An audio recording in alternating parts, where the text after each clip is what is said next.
हमारे चैनल में आपका स्वागत है। रोमांचक कंटेंट, ज्ञानवर्धक चर्चाओं और अंतहीन प्रेरणा से भरी एक शानदार यात्रा के लिए तैयार हो जाइए। तान्या अभी जस्ट दरवाजे से बाहर निकली थी कि उसे प्रिया जी रुद्र के रूम की तरफ आती हुई दिखाई दी। उन्हें देख वो इतनी ज्यादा डर गई कि बिना वक्त गवाए जल्दी से कमरे में वापस आई।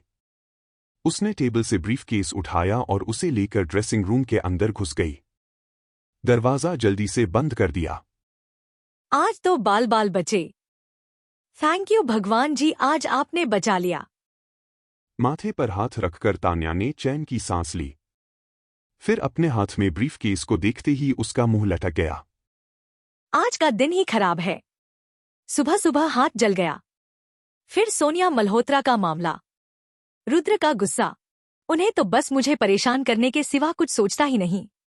और वो नील, कॉलेज में तो मुझे परेशान करता ही था, अब बाहर भी। अभी उससे पीछा छूटा नहीं था कि ये ब्रीफकेस मेरी लाइफ में आ गया। वैसे तो इसमें प्लैटिनम है, लेकिन जब से मेरे हाथ में आया है, किसी चट्टान की तरह एक मुश्किल सिचुएशन मेरे सामने लाकर खड़ी कर रहा है। पहले वेद, फिर रुद्र का ड्रेसिंग रूम, और अब उनकी मॉम। ओह गॉड। हाँ, एक काम करती हूँ, इसे यहीं रख देती हूँ। आगे बढ़ते हुए वो जैसे ही मुड़ी, वैसे ही पीछे खड़े रुद्र से टकरा गई। एक ठंडी छुअन का एहसास उसे अपने चेहरे पर हुआ और उसके होठों पर स्माइल आ गई। रुद्र ने बड़े प्यार से पूछा, तुम यहां क्या कर रही हो? उसने तान्या की बाजू पकड़ी हुई थी। अगर वो ऐसा नहीं करता तो अब तक तान्या नीचे गिर चुकी होती। वहीं तान्या की नजरें रुद्र की चेस्ट पर टिकी थीं। वो ब्लश कर रही थी। प्रिया जी को देखकर वो इतनी ज्यादा घबरा गई थी कि हड़बड़ी में खुद को छिपाने के लिए वो कब ड्रेसिंग रूम में चली आई, उसे खुद ही पता नहीं चला। और जब उसे इस बात का एहसास हुआ, तब तक रुद्र के ड्रेसिंग रूम में होने का ख्याल उसके माइंड से स्किप हो चुका था। तान्या, कहते हुए रुद्र ने तान्या को खुद से थोड़ा दूर किया। तान्या ने कसकर अपनी आंखें बंद कर लीं। रुद्र ने उसे झकझोरते हुए कहा, तुम यहां क्या कर रही हो? तान्या ने धीरे धीरे अपनी आंखें खोलकर रुद्र को देखा। फिर बच्चों की तरह हंसते हुए बोली, मैं तो यहां ये ब्रीफकेस रखने आई थी। तुम ये ब्रीफकेस मेरे ड्रेसिंग रूम में रखने वाली हो? ये सुन तान्या ने उसे अजीब तरह से देखा। मन में बोली, बोल तो ऐसे रहे जैसे इनके कपड़ों में हीरे चढ़े हों। अगर ये यहां रख भी दिया तो क्या ही फर्क पड़ेगा, वैसे भी ये छोटा सा तो है। फिर तान्या बोली, क्यों, इसे यहां नहीं रख सकते? नहीं, इसे स्टडी रूम में रख दो। तान्या ने नजरें झुकाते हुए बड़ी मासूमियत से बोली, तुम खुद ही से रख देना, वरना फिर कहोगे मैंने सही से रखा नहीं। अभी मैं सोने जा रही हूं। Good night. इतना कहते ही वो वहां से जाने के लिए मुड़ी। उसके फेस पर एक बड़ी सी स्माइल आ गई। उसने मन ही मन सोचा, वाह तान्या, तू तो बड़ी हिम्मत वाली निकली। तूने रुद्र को नहीं कह दी। ग्रेट। मिस्टर रुद्र राजवंशी को पलटकर जवाब दिया, और उन्होंने भी तुझे कुछ नहीं कहा। वैसे देखा जाए तो रिया की बात सच थी। मैं सच में लकी हूं जो मुझे रुद्र का साथ मिला है। पर क्या ये साथ उम्र भर का है? ये ख्याल आते ही वो एक बार फिर उदास हो गई। डोर ओपन करने से पहले उसने एक बार फिर पीछे मुड़कर रुद्र को देखा। रुद्र अपनी टी शर्ट पहन रहा था। तान्या ने मन में कहा, हमारा साथ उम्र भर का हो या न हो, लेकिन जब तक तुम मेरे साथ हो मुझे किसी बात का डर नहीं। और डोर ओपन करके अपने कमरे में चली गई। रात के करीब 2 बज रहे थे। तान्या गहरी नींद में सो रही थी। तभी उसके कमरे का दरवाजा अचानक खुला और एक काली परछाई उसके सिरहाने आकर खड़ी हो गई। ये कोई और नहीं, रुद्र था। इस वक्त उसके फेस पर कोई एक्सप्रेशन नहीं था। उसकी काली गहरी आंखें तान्या के हाथों को एकटक देखे जा रही थी। तभी उसके पीछे से एक और शख्स कमरे में आते हुए बोला, सर, आपने जो मेडिसिन मंगवाई थी वो ये रही। ये कहते हुए उसने एक बॉक्स रुद्र को दे दिया और वहां से जाने लगा। तभी रुद्र ने कहा, रुको। ये शख्स जो अभी रुद्र के सामने खड़ा था वो कोई और नहीं बल्कि विक्रांत था, जिसे रुद्र ने सुबह कॉल करके तान्या की चोट के बारे में पता लगाने को कहा था। नेहा ने जानबूझकर तान्या को हर्ट किया था? हाँ सर। ठीक है, अब तुम जा सकते हो। विक्रांत वहां से चला गया। रुद्र ने मेडिसिन बॉक्स ओपन किया। बॉक्स में एक लिक्विड बॉटल थी जो एक तरह की खास आयुर्वेदिक मेडिसिन थी। इससे जख्म पर लगाने के बाद चोट का निशान जख्म भरने के साथ ही खत्म हो जाता है। वैसे तो तान्या की चोट ज्यादा बड़ी नहीं थी, पर रुद्र की नजरों से उसके शरीर पर एक छोटा सा जख्म भी बहुत बड़ा और तकलीफदेह था। उसकी चोट के बारे में पता चलने पर उसने अपना गुस्सा किस तरह कंट्रोल किया था ये सिर्फ उसे ही पता था। मेडिसिन की कुछ बूंदें हाथ पर पड़ते ही तान्या को अपने हाथों में जलन महसूस हुई। वो नींद में ही अपना हाथ छुड़ाने की कोशिश करने लगी। ये देख रुद्र धीरे धीरे उसके सिर को सहलाने लगा ताकि उसकी नींद खराब न हो। करीब 1 घंटे तक वो उसके पास बैठा रहा, फिर उसे अच्छे से ब्लैंकेट ओढ़ाकर कमरे से बाहर चला गया। अगली सुबह अलार्म सॉन्ग सुनते ही सोती हुई तान्या के फेस पर स्माइल आ गई। उसने हाथ पिलो के नीचे डालकर अपनी और रुद्र की तस्वीर बाहर निकाली। आंखें खोलकर जैसे ही उसने तस्वीर को देखा, उसकी आंखें बड़ी हो गईं।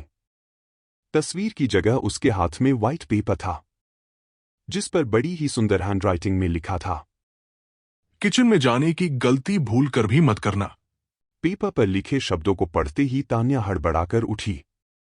पिलो पर रखे सारे पिलोज को नीचे फेंकने लगी। तभी उसकी नजर अपनी और रुद्र की तस्वीर पर गई। ये यहाँ है। इसका मतलब रुद्र ने इसे नहीं देखा।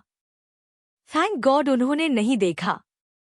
तान्या एक पल रुकी, फिर बोली, थैंक गॉड उन्होंने नहीं देखा। अगर वो देख लेते तो जाने वो मेरे बारे में क्या सोचते। लास्ट टाइम तो जैसे तैसे बहाना बना लिया था, लेकिन आगे ऐसा कुछ हुआ तो क्या बोलूंगी। पकड़े जाने से अच्छा है मैं इस तस्वीर को यहां से हटा देती हूं।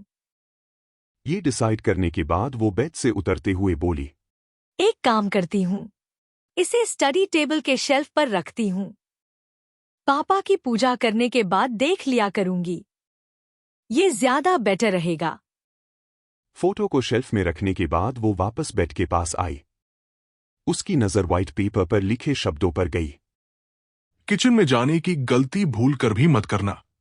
पढ़ते हुए उसने पेपर को उठाकर किस किया। उसे लेकर स्टडी टेबल के पास जाने के लिए मुड़ी। तभी उसके मन में एक ख्याल आया, ये रुद्र ने लिखा है। इसका मतलब वो कमरे में आए थे, पर कब और मुझे पता कैसे नहीं चला। कैसे पता चलेगा। घोड़ी बेचकर सोने की आदत जो है मेरी, लेकिन अब अपने किचन में भी नहीं जा सकती, और ये इस छोटी सी चोट की वजह से हो रहा है। कहते हुए उसने अपने राइट हैंड को देखा। मुंह बनाते हुए बोली, ये मेरे हाथ में क्या लगा है, और ये कितना गंदा स्मेल कर रहा है, बिल्कुल सड़े हुए करेले की तरह। वेट, कहीं इसे ही लगाने रात में रुद्र यहां आए थे।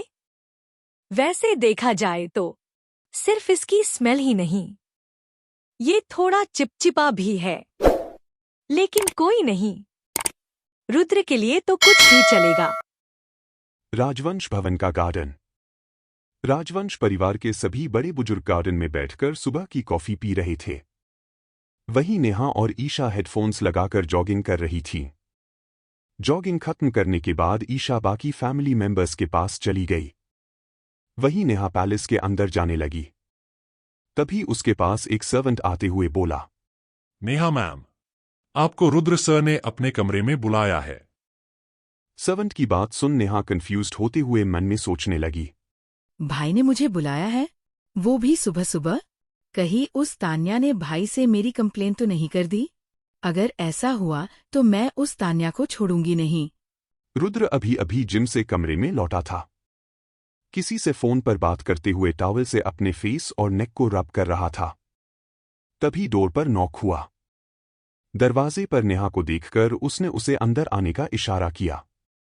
नेहा कमरे में आते ही पूरे रूम को ध्यान से देख रही थी। वो पूरे 3 साल बाद इस रूम में आई थी। इसकी कई वजह थी, पर सबसे बड़ी वजह रुद्र खुद था। भाई, आपने बुलाया? रुद्र ने फोन रखता हुआ देखकर नेहा ने पूछा। टेबल पर कुछ पेपर्स पड़े हैं, एक बार देखकर मुझे अपना ओपिनियन दो। कहते हुए रुद्र सोफा पर बैठ गया। नेहा कंफ्यूज्ड होकर रुद्र को देखने लगी। रुद्र ने उसे पेपर्स की तरफ इशारा करते हुए बोला। पेपर्स? जी भाई। कहते हुए नेहा ने पेपर्स उठा लिए।